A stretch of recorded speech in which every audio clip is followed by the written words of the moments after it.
The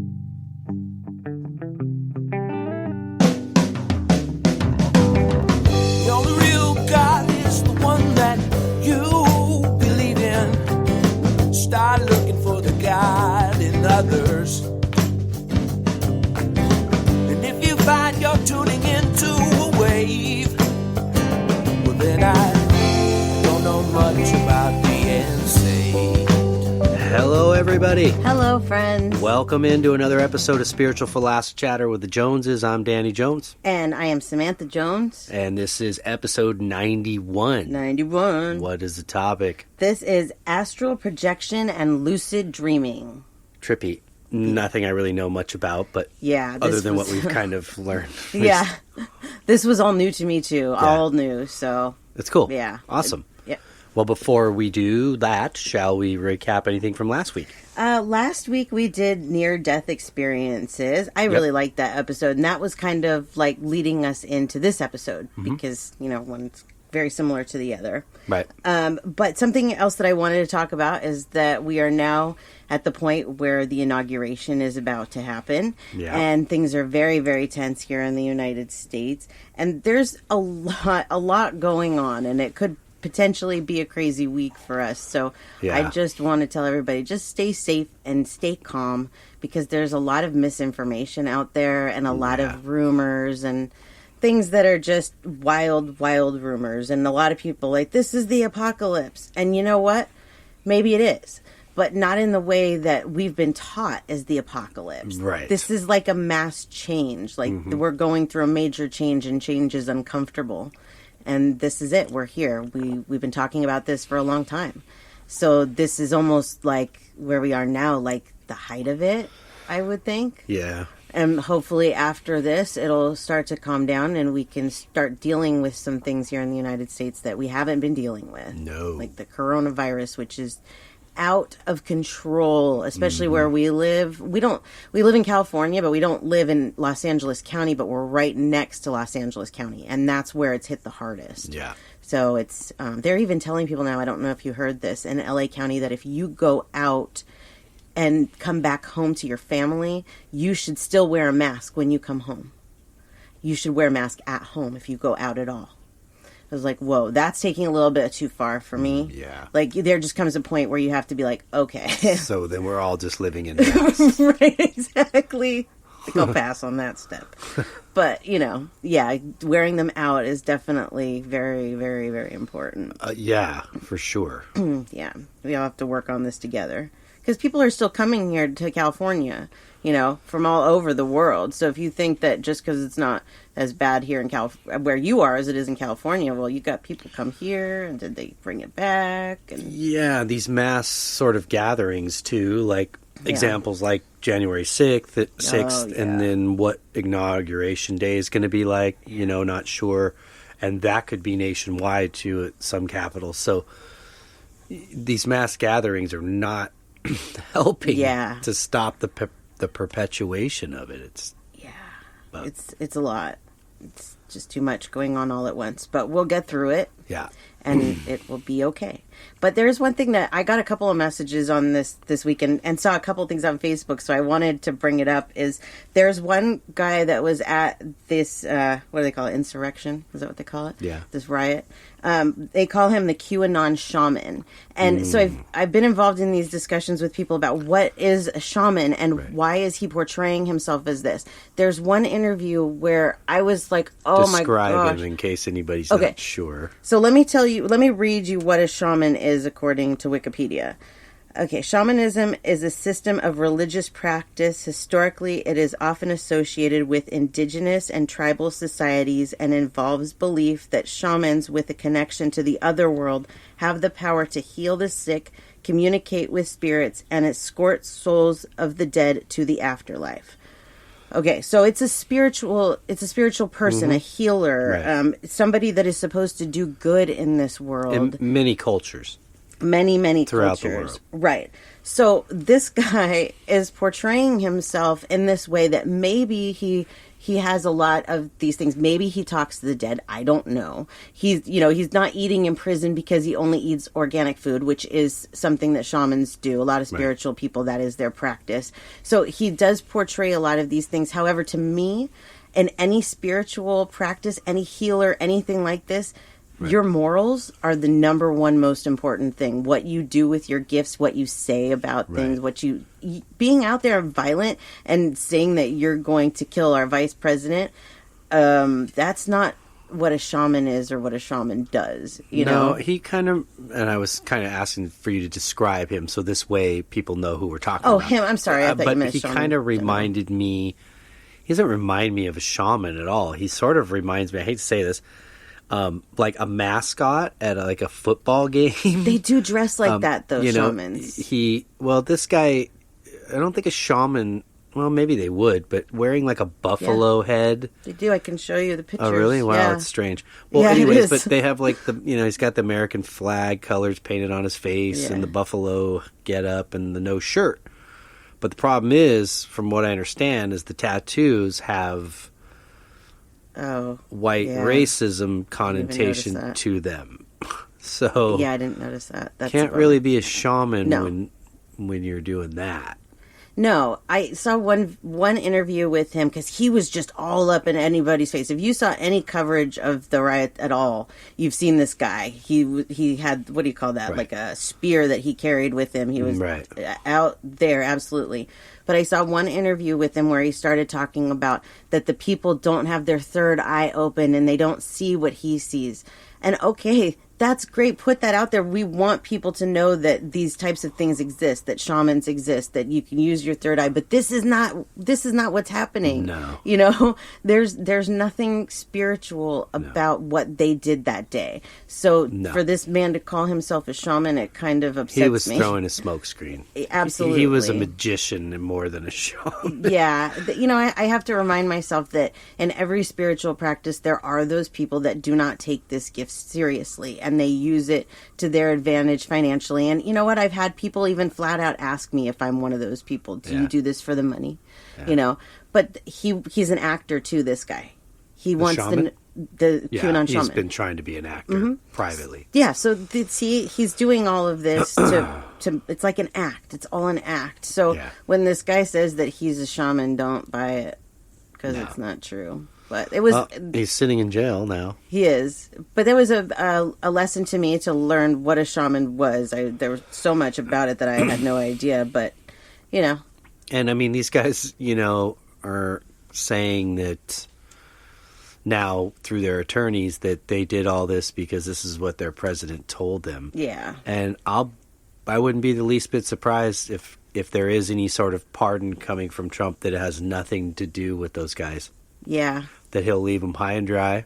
Yeah. And say, I'm not going to condone that behavior. Right. I didn't say that. I didn't say that. So, nope. And then he'll just pardon himself and his family. Oh, gosh. It'll be really interesting to see where this goes over the next week. I've had visions. I've felt things. And some of them have played out. I think have played out because I'm hoping that that's what I was seeing. But we'll find out. Yeah.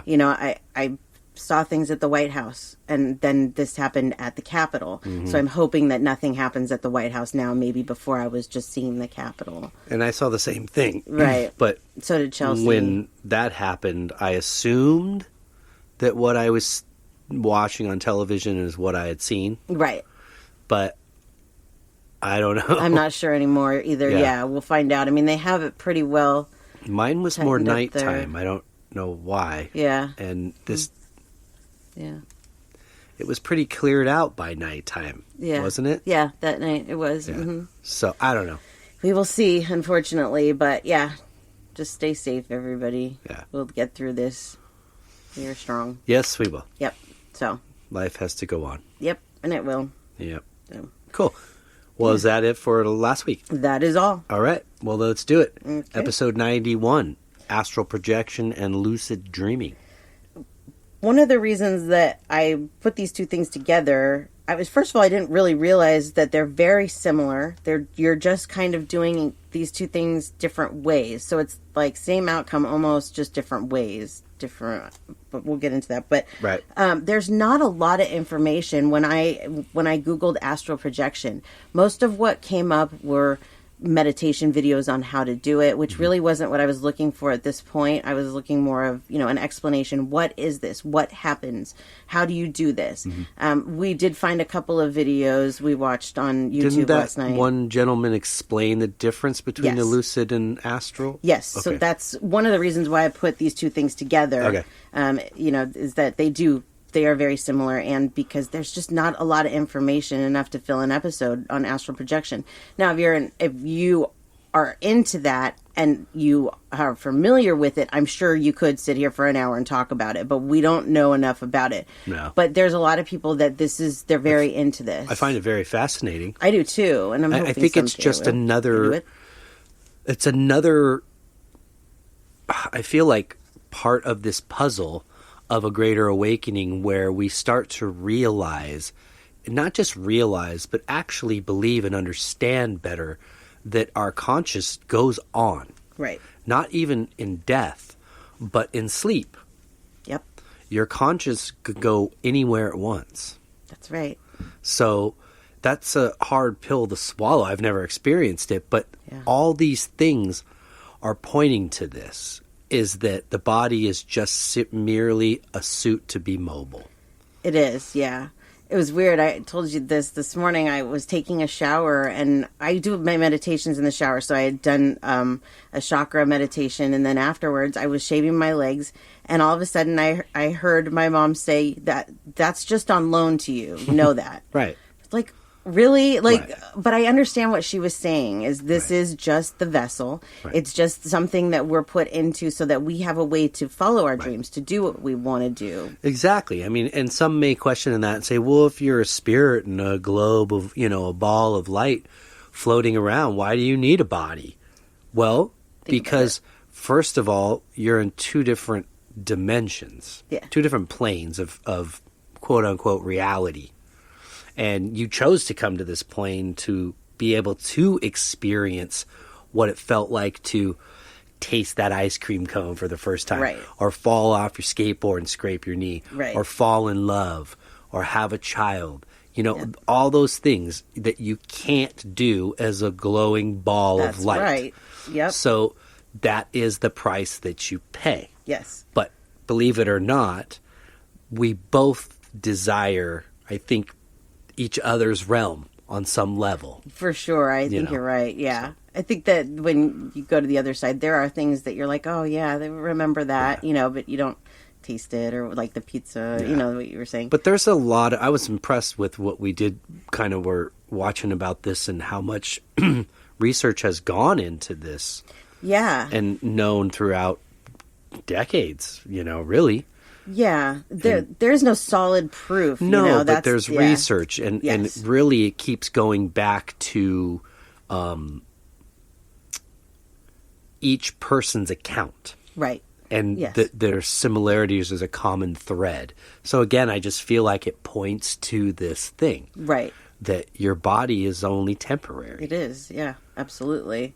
Well, what is astral projection and what is lucid dreaming? Let's talk about these. So astral projection is an intentional out-of-body experience. This is something that I have heard is very complicated to do. Mm-hmm. It's not something like the video that we watched last night on YouTube. The guy said some people can do lucid dreaming, right away off the bat.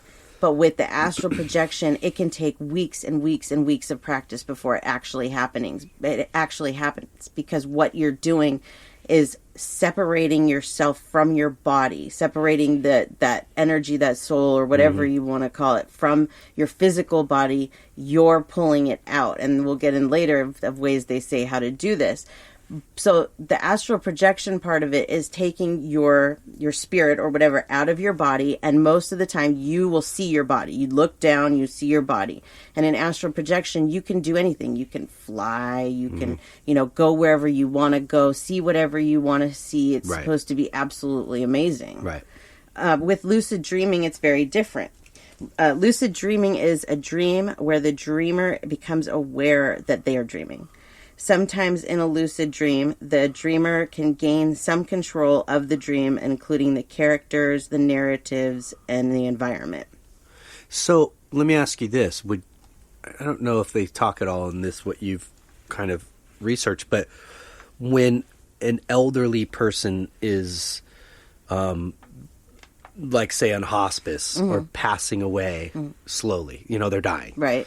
And they're giving reports of seeing loved ones come into the room or around their bed. Right. And they're still alive. Right. They're still awake. And even not sometimes even asleep. Right. Is that would be considered lucid dreaming? I don't know if you would consider that a lucid dream or just a hallucination. A hallucination, some people look at that as being bad, but it's not. It's a lot of times just your mind seeing things in a different way. It's like when you do something like LSD, just because you see it doesn't mean that it doesn't actually exist. But what about these people then that are saying, no, my family members came into the room? Well, okay, so let me explain a little bit better of what lucid dreaming is, and then maybe this will answer your question better. So let's say that you are in a dream, okay? You're at night, you're in a dream. There are some people that in that dream can prove to themselves that it's a dream and that they're not awake by doing things like poking themselves in the eye and seeing their fingers go through their face. By looking in a mirror and not seeing their reflection. There's a lot of ways that people that can do this lucid dreaming can tell you. They can change the story of the way that things are going to go. Right. So it is different. I'm not exactly sure what they would call what you're talking about, but I don't think it would be considered a lucid dream. No, because I think that's more reality, or, you know what I mean? That's like the other side sort of coming to pull that loved one. Yeah. Or let them know. Yeah. It's okay. Like, we're here to guide you. Yeah. As you cross over. Yeah. So a little bit about astral projection. Astral projection is an ancient practice. It's native to many cultures like Hinduism. But today in modern times, it's used more as a self-help and deepening of the spiritual practice and connection. This morning I came across something interesting.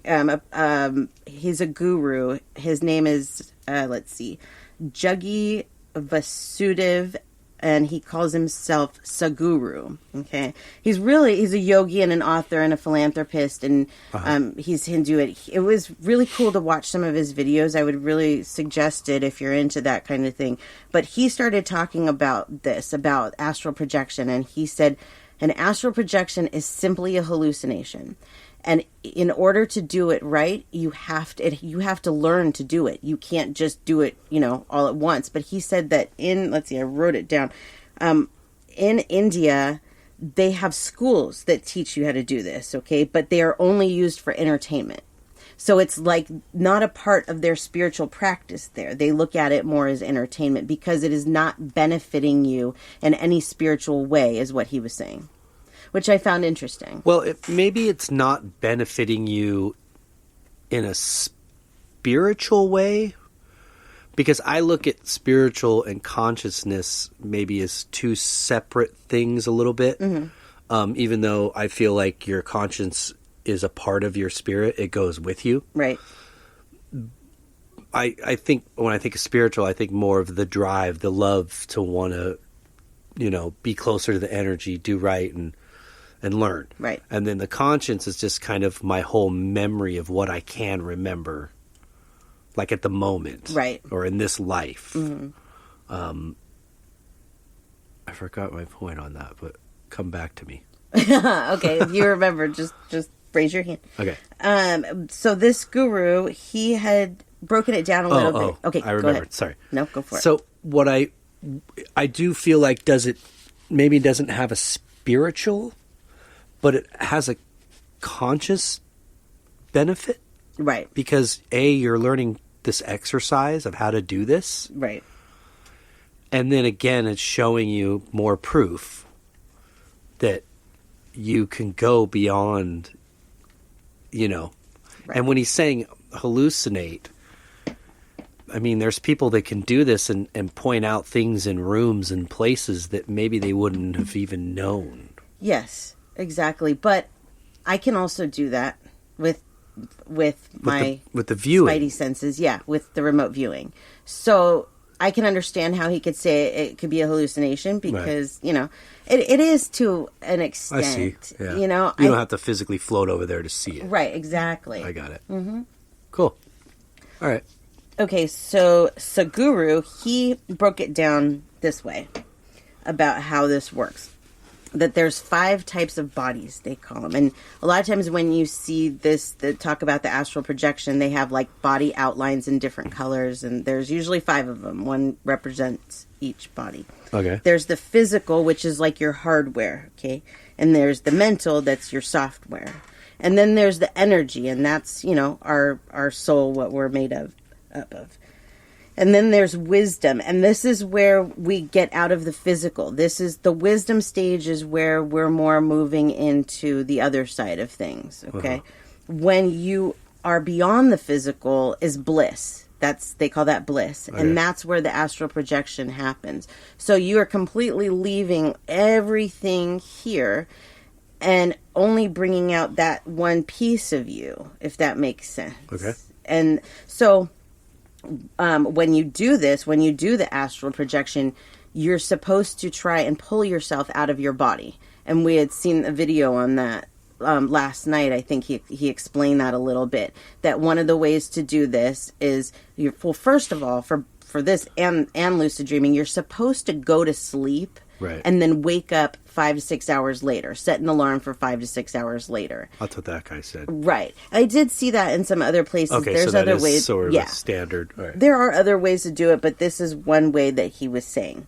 So then you do that, and then with the astral projection, you do not need to wake up and do anything. With lucid dreaming, they tell you to wake up for a little while, maybe read or whatever.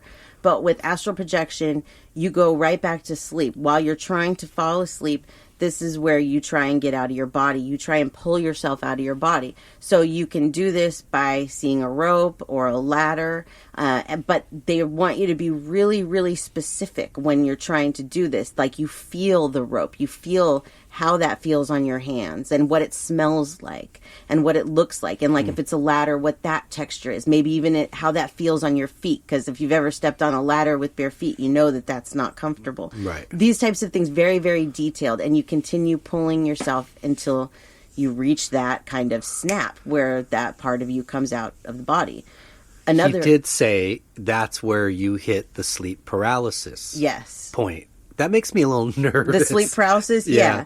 Okay, well, what is sleep paralysis for, let's see, I wrote it here for our listeners.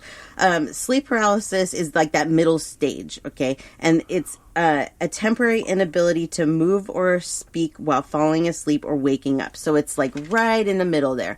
And yes, you do go through that sleep paralysis. And if that frightens you, which for a lot of people that have had that happen, it will, and then you might get sucked out of it. But for people that know how to do this, they can usually just zip right on through that and it doesn't bother them. But let me read a little bit more about sleep paralysis since we're on this.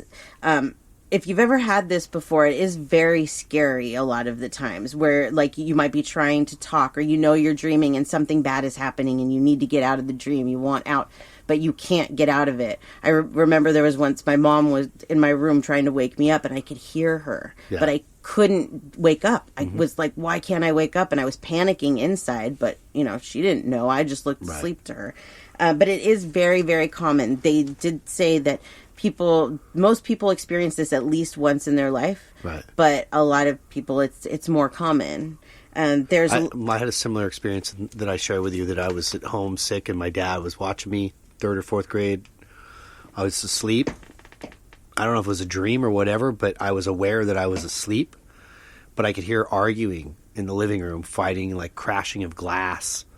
And I was trying to wake up to say like, wow, and so apparently I was yelling out because my dad came in the room like, what? And I'm like, what's all the banging and screaming and yelling? He's like, there's nobody here. So it was weird. It was like, if it was a dream, I was exactly where I woke up. Yeah. I was dreaming that I was dreaming. Yeah. Well, I was wondering if that was maybe caused by medication, like you said. It's possible, yeah. You said you were homesick, so Yeah. maybe if you were taking like cough medicine or something, because that was one of the triggers that they said in the things I read, that sleep paralysis can be triggered by sleep deprivation, stress, certain medications, or out-of-body experience. Got it. During an episode, you may feel like you're hallucinating, which often leads to feelings of being fearful. And that's what happens to me usually is I'm like, because I don't like to hallucinate, and I start to panic. So, yeah, that's why I've never really tried this astral projection either, is I'm just afraid of that. He did say if you weren't, like if it wasn't an issue or something, he goes, in order to not sort of get sucked back into your body, like out of maybe nervousness or whatever, that to go somewhere. Yeah. Go somewhere else besides right there with your body. Right. You'll have less chance of being sucked back in right away. Yeah. Yeah, I did try this a while back, quite a while ago, maybe a year ago. And just trying, like, it's really hard to get yourself into that REM cycle to begin with. And I wasn't doing it like they said, you know, like with the 5 hours or 6 hours. I was just doing it as I was starting to fall asleep.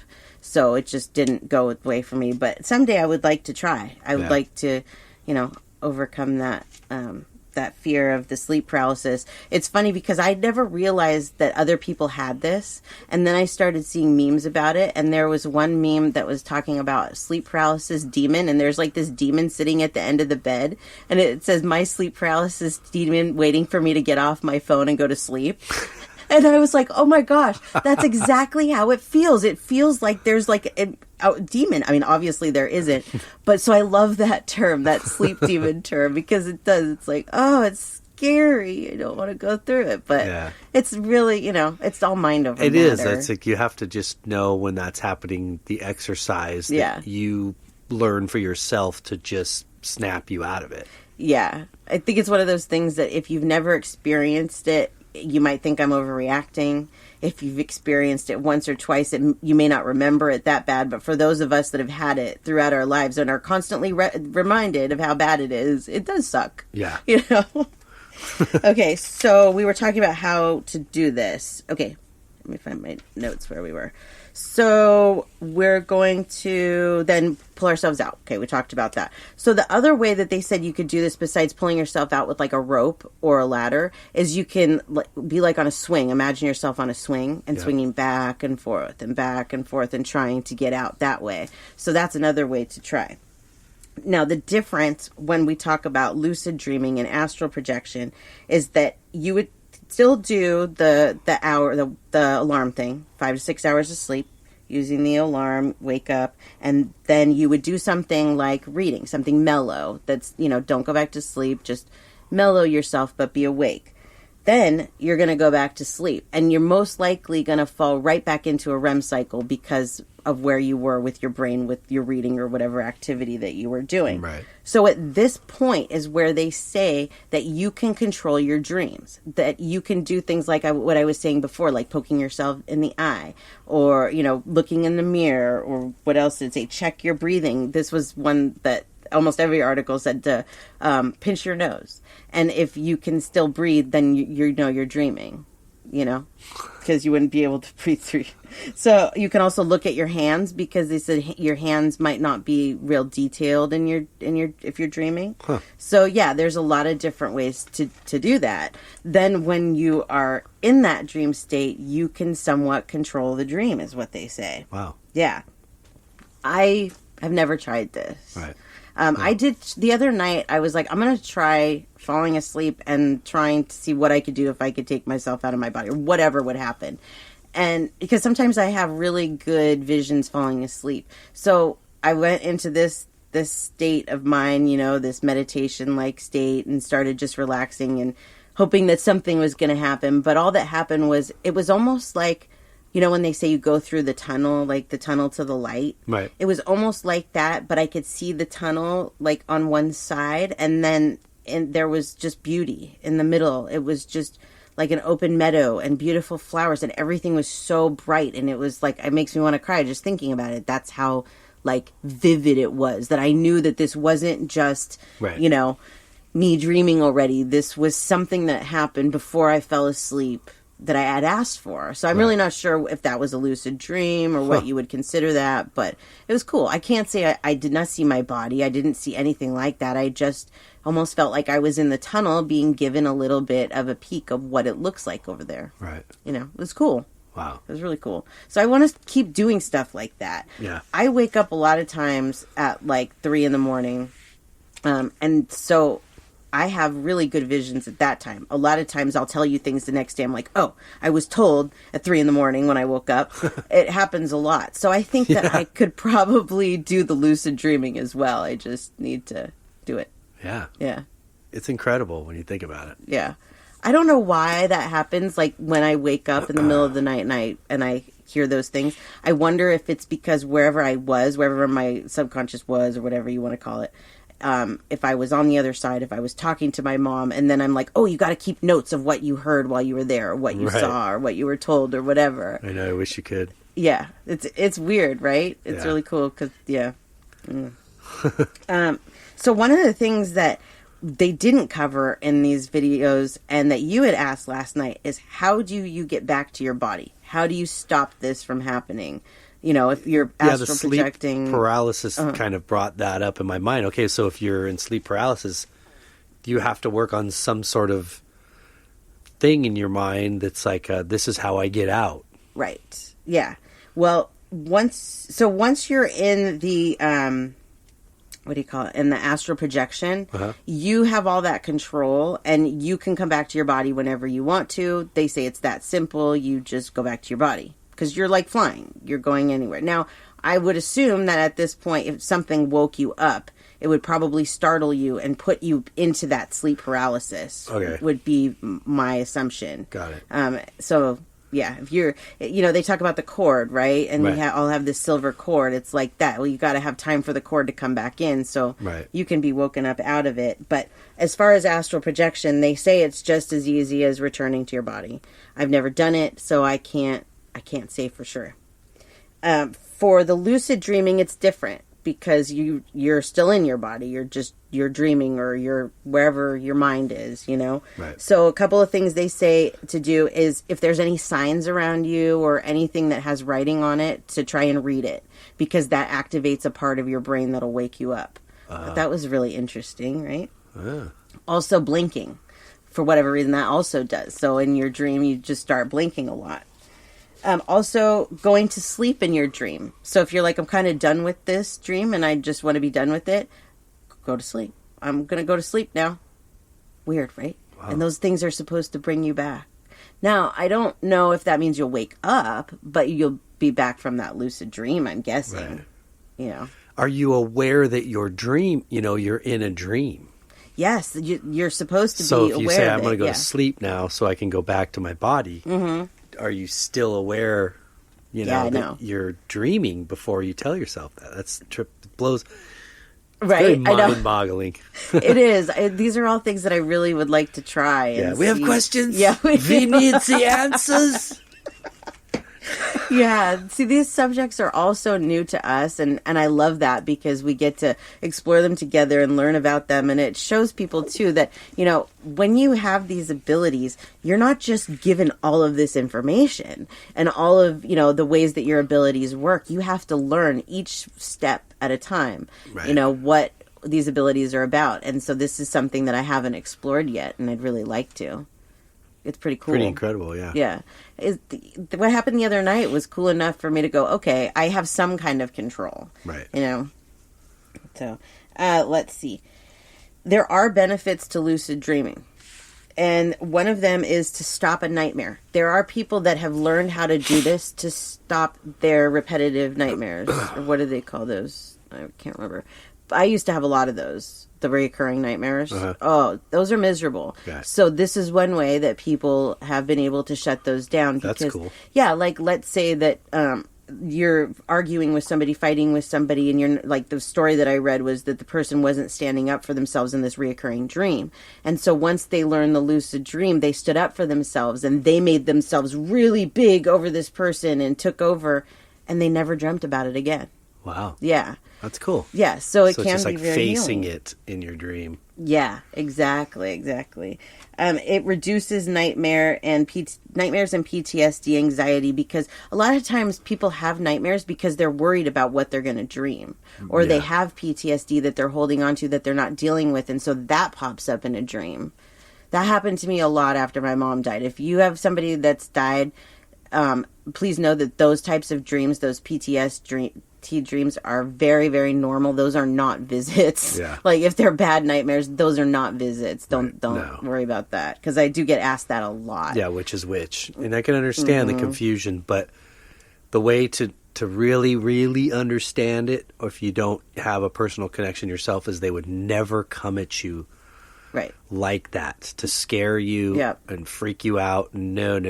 Yeah, I used to have 2 reoccurring dreams of my mom after she died. One was that we buried her alive, and the other was that she was in the witness protection program, and we sold all of her stuff, and so she had nothing left when she got back.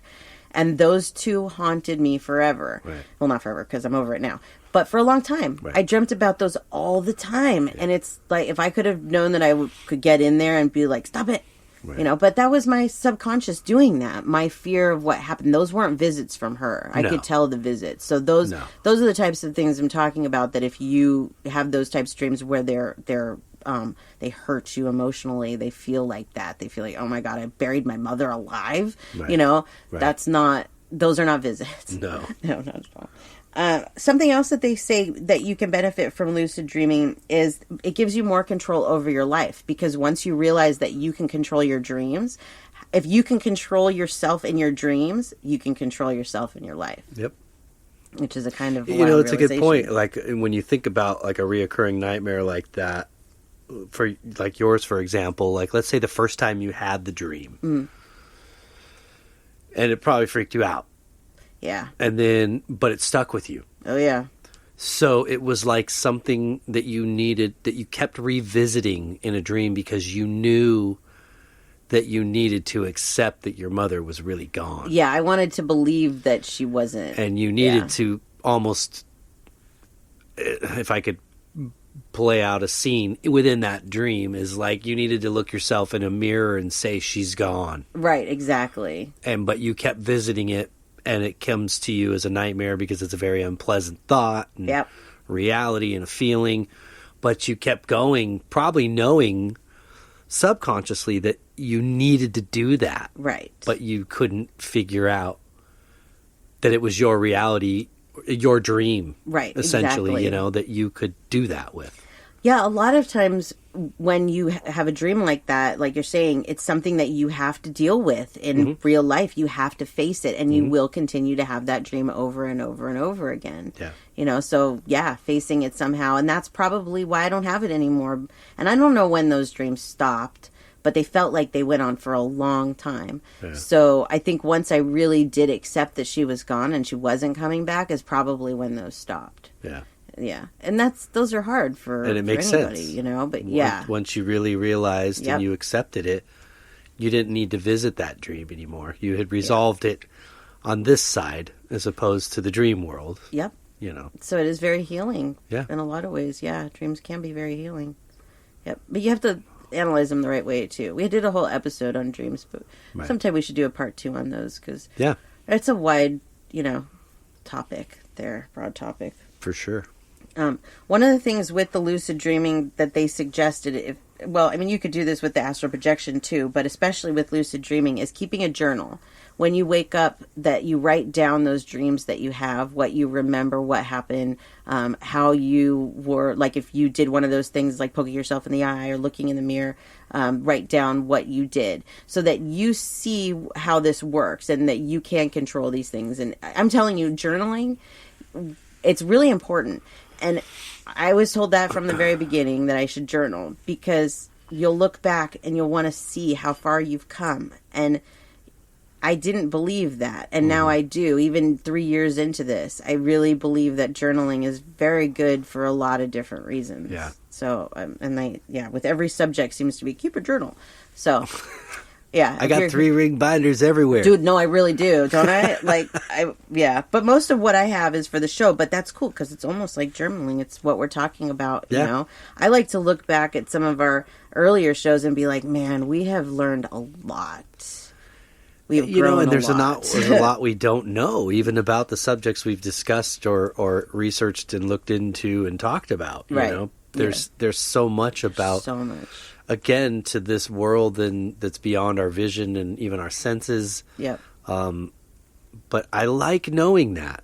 Yeah. In some strange way, I wish somehow that you could just give the answers for everything, the meaning of life and all that, but then I sometimes think, maybe that would spoil it, and it would probably be too hard for me to really wrap my head around, what the greater meaning of all this is. So the part of that journey of wanting to discover, right, and you get the new, I've had moments in my life in situations where I've come to like a moment where everything was like, whew, you felt it. Like everything makes sense. Yep. My role here and how I'm sort of connected to it all and I'm part of it. And then you get sucked back into life and you forget about it. But I've definitely felt it and been there more than once in my life. So I'm glad for that. But I think this is fun. This is neat. It is. To like want to talk about some of these things and that, maybe some people are like, what are they talking about? Are they crazy? Yeah, that's all right. No, we're not. We're just exploring what's out there, Right. I've told our listeners this before, that when we first started this, we were like, are there going to be enough topics for things for us to talk about? Oh, yeah, there's enough topics for us to do this show forever because there's so much to learn. The learning never stops. And as you just said a minute ago, many of the topics which would be said during the episode is like, we need to come back and do a part 2 on this one. Yes. Because I feel like we just didn't really get a chance to talk about it all, Yeah, well, and the learning and the growth, too, because, I haven't revisited the first few episodes, but that was only a year into this journey. Right. And so much has happened in these next 2 years, it's been almost 3 years, that going back to those beginning episodes, we may know a lot more now than we did then and be able to give, more, we may see an episode that we already did and be like, we already did that, but we may have a totally different, outlook on it now. Right. Things may be even more evolved for us. So there's a lot of episodes that we could probably go back and do those I don't I don't even know when the last time I've gone that far back, but I could say that, what was the first one, The Awakening? Yeah. And I could say by the time we did that one, I still wasn't seeing synchronicities on a regular, daily, hourly basis. Yeah. So, even, and we did an episode on signs after that, after that. But, so, everything, there's stages. It's like growing. It's got to crawl before you can walk. Yeah, it's great. I'm enjoying it. I'm enjoying taking that with you and with our listeners and, each one of these subjects, even if we do go off of the subject for a minute, that's okay. I enjoy it. Well, you can count on it with me. Yeah, all right. We're like, oh, there we go. There goes the thought again. Yeah. Anyways, bring us back to the subject, right? Right. I don't have much more, actually, because, like I said, there wasn't a lot on this subject. Right. I'm sure there is. I'm sure that somebody that's really good at this and that has done it a million times could tell us a lot more. But from where we are and what we've done, and there was a gentleman that they mentioned in the thing we watched, who was back in the 1800s, or James something, but was heavily involved in medicine and I think psychological research and stuff too. I don't remember, but he was a highly I can't remember his name. I wish I could. Sorry. But highly accredited for a long time. But I think a lot of people didn't know that he was into this, researching about this. And there's actually a lot of volumes of books of they were showing of these things, but they're all mainly kind of accounts. Right, exactly. So yeah, I was trying to find some stories and I couldn't find a lot on this. So if anybody listening has good stories on either lucid dreaming or astral projection or even near-death experiences, please send it my way because I would love to share it. One thing that I did find interesting is that lucid dreaming is becoming such a big thing that they are making different kinds of lucid dreaming devices to help you do this. One of them that I found is called a smart lucid dream eye mask. It's made by a company called Remy. You program it to your computer. I'm not exactly sure all that it does because some of these things do different things, but this one has lights inside and you program it and it does dances with the lights or whatever. But there's other ones that can also that talk to you. There's a headband that talks to you. It tells you I am dreaming. It puts you into this state, you know. It records your EKG, your wow. Yeah, exactly. That can't be cheap. No, I wasn't. I can't remember how much it was, but yeah, thousands, I believe. Yeah. Not cheap. But cool. It's really neat that there's these different kinds of devices to help you do this. Yeah. A lot of times I think it's just mind over matter. It's just really believing. That's really the biggest thing is believing that you can do this. And I believe that we can do this. I do believe that the astral projection is going to take some time and some work. And, you know, you get frustrated because you want it right now. Let's do this right now. I want to be above my body floating. But I think, too, when you prepare yourself for something, when it does finally happen, it's not as big of a shock. Right. You know, because I had told the story about my grandma, how she had a near-death experience and was floating above her body. And that was it's kind of traumatic, you know, when you're just all of a sudden like, what? Yeah. Hey, wait. Yeah. So, you know, there's probably a reason why it takes practice for these things to happen. Or you know? like Chris, that it was not expected, you know. Right. I mean, I don't think it was expected with your grandmother either. No, but not at all. It's so sticks with you. For the rest of your life. Like, it's not like a dream that maybe you through time might forget. It's an experience. Right. And there has to be something said for that. Right? Yep. That this was real. Right.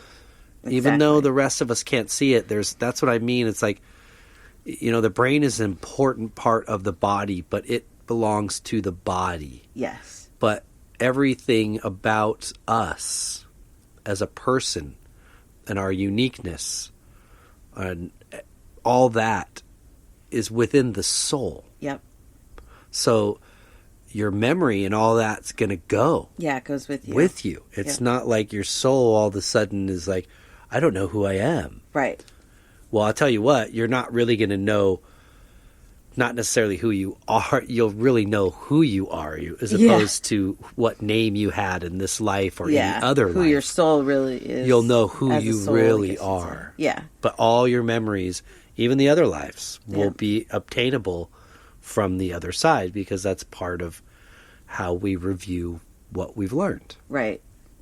I wonder if with this lucid dreaming, now I'm getting ahead of myself probably, if you could like call somebody in, like a spirit in, you know, when you get into that lucid dream state, if you could be like, oh, okay, come in spirit. Because sometimes as I'm falling asleep, that's actually how I found out that my great uncle died, is he came to me as I was falling asleep. Right. So maybe that was some kind of lucid dream or something too. Well, then it puts it in a different situation far as what we were talking about, like remote viewing, which you can do, because now that means that the spirits can come into that realm of your remote viewing. So that's where I was sort of confused, like what's lucid dreaming, what's remote viewing, what's, you know, that's why I was like, is part of this, it's all connected. It's like, it's separate things, but it's one. Yeah, we should do an episode on remote viewing. For our listeners that don't know what that is, remote viewing is being able to see something in real time. I mean, you could also see something in the past, too. Being able to look into the past at, like, you know, an old home. You could, you know, walk a home maybe that isn't there anymore. You could still remote view and walk through that home that is no longer there. Or, like, for example, I get people all the time, where is my such and such? I had a lady a few weeks ago, or before Christmas, where are my Christmas decorations? I can't find them. So I got to look for them And I found them for her. They were in the closet, small closet behind another box or something. I can't remember exactly what it was.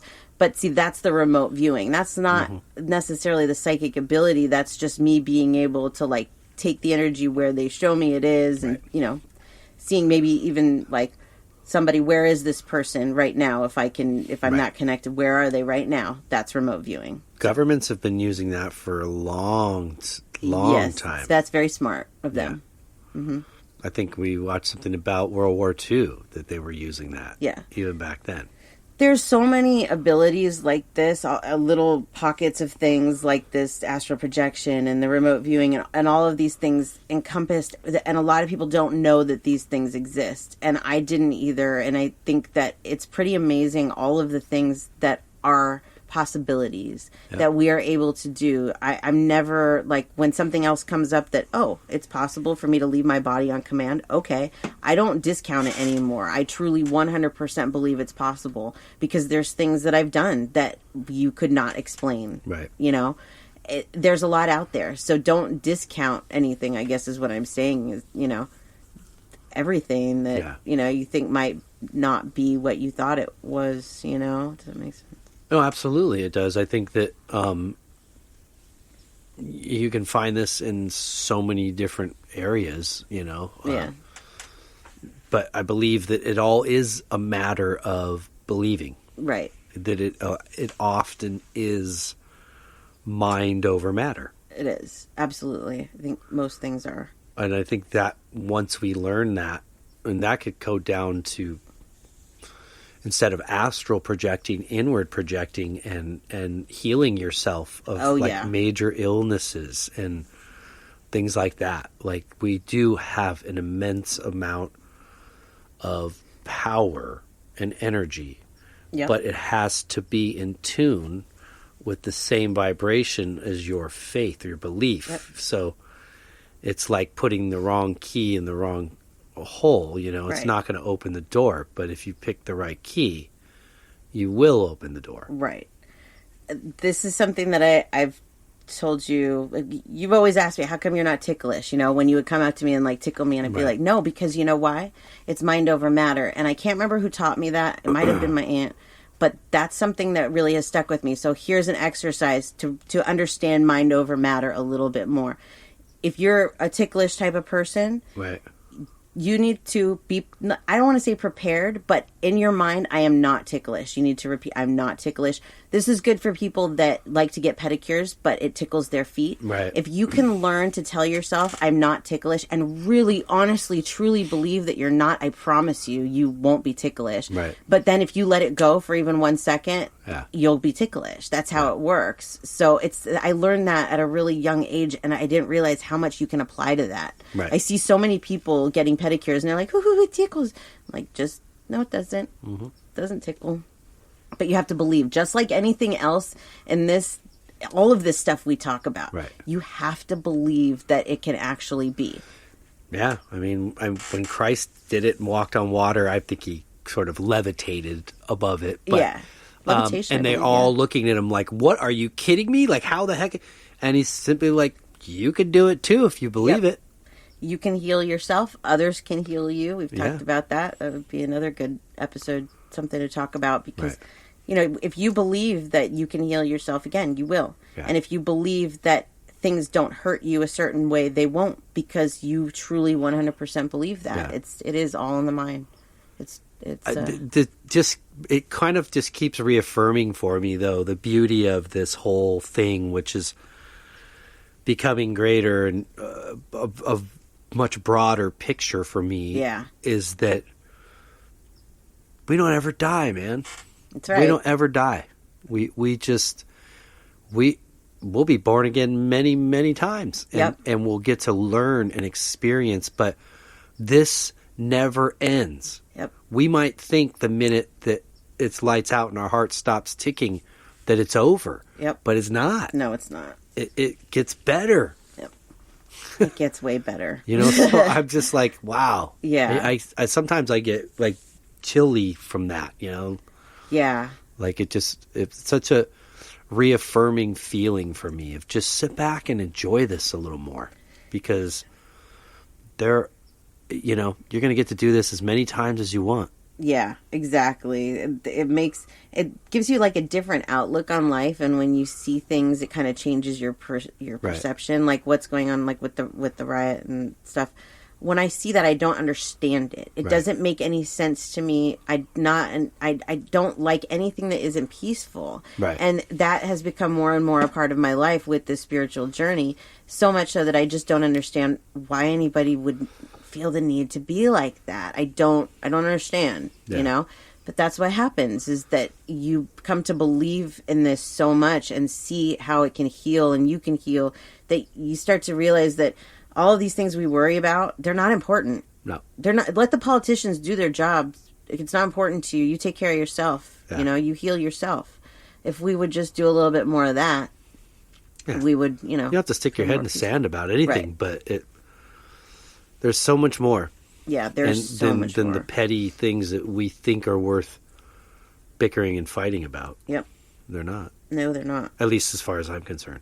Yeah, me either. I remember being a little kid and, you know, going camping or something and be out, look at night, you know, look up at the sky at night and be in awe by the stars and thinking, wow, it doesn't get any vaster or more incredible than that. And being at this point in my life, I'm like, no, that's just the tip. Yeah. That's just the tip of it all. Yeah. You know, of what we can see that's magical and amazing. But there's so much more. And this topic today is another great example of our power as an energy source, and that taking the time to kind of question and research and be curious about. They want us to be in awe. They want us to wonder and ponder about good things, you know, like wonder what that's like, and being there and floating over here and whatever it is that's like from a positive thing.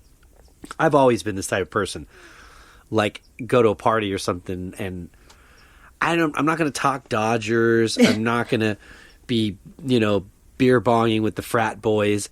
I was looking for people to have cool conversations with. For sure. And sometimes along these lines of like deep, more introspective kind of topic, you know? Yeah. So, and for those, you know, some people just, that isn't their thing, but that's always been my thing. And that's why this podcast is good for us, because we do that. What you're hearing right now is what we do. We sit here and we'll talk about a topic and it'll go completely to who knows where, what other topic we're on. But this is how we learn about what's going on in the universe and how we compare what we're feeling and seeing and hearing. And it's wild to have those kind of conversations. That's like small talk doesn't interest me, you know, like talking to people. I don't, I want to hear how your day was and how you're doing. But at the end of it, I want to talk deep. Let's talk about aliens and death and whatever else, you know. Those are the really good type of relationships and friendships, like you're saying. Yeah. I mean, I want to hear about your victories and losses and family and all that too, you know, and if you're into sports, nothing against it. But I'm just, I have always searched for a deeper understanding to all of this. If you were like in this situation, like you said at a party, if you were to come up to me at a party and talk to me and be like, so what do you do for a living? Or small talk with me, as opposed to, hey, did you see the UFO? Or, you know, something total. Did you see that show on Netflix, Surviving Death or whatever it was? You're going to get me a lot faster that way. Like, I forget everything about myself when somebody asks me about myself. Isn't that weird? I'm just like, I don't know. What do I do for a living? Can't remember. But there's just some of us that are just better about deep conversation than the small talk. Mm-hmm. And that's the way we are. And that's why this podcast works for us. Yeah. For some people, it makes them maybe a little uncomfortable because you're talking about something you don't know. Right. But that's the whole idea. Right. Is that to ponder and go, whoa. Yeah. I didn't really think of that. Figure out your own beliefs. Yeah. Put your own belief system together is pretty much what you're doing, or what we've been doing with this, you know? Yeah. You're putting your belief system together. For sure. Yeah. So we got way off topic, but that's okay. Yeah. Yeah, I like it when we do that. I don't Totally know. awesome. Yeah.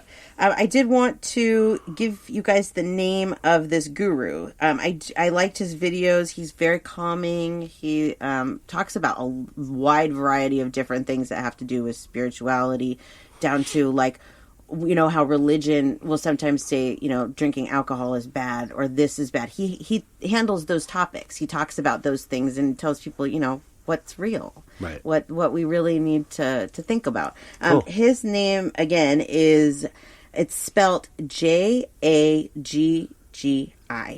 Juggy is how you pronounce that. Juggy, and then the last name is Vasudev.